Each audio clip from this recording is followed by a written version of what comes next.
Sania Aslam, Pakistani American news channel की anchor. आज की ताज़ा खबर की जानिब आपको लिए चलते हैं। गज़ा पर इसराइल के हमलों ने गज़ा में सब कुछ तबाह बर्बाद करके रख दिया है। अक़वाम मुत्तहिदा की जानिब से जंग बंदी के मुतालबात के बावजूद इसराइल ने गज़ा की पट्टी पर बमबारी जारी रखी हुई है और वज़ीर आज़म नेतन्याहू ने फौरी जंग बंदी के इम्कानात को मुस्तरद कर दिया है।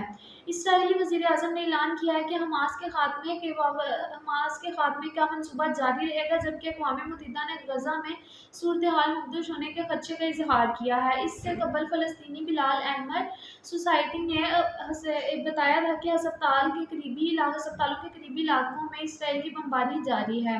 वज़ारत सेहत के मुताबिक गज़ा की पट्टी में 8,306 अफराद हलाक हो चुके हैं, जिनमें 3,457 बच्चे शामिल हैं। अक़वाम मुत्तहिदा ने कहा है कि गज़ा में मौजूद अफराद के पास पानी की कमी है और अमेरिका ने इस तवक्को का इजहार किया है कि आने वाले दिनों में गज़ा में इंसानी इमदाद पहुंचने की रफ्तार तेज़ होगी।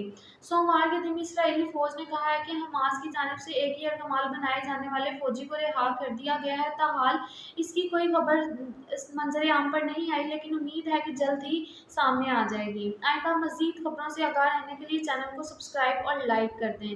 शुक्रिया।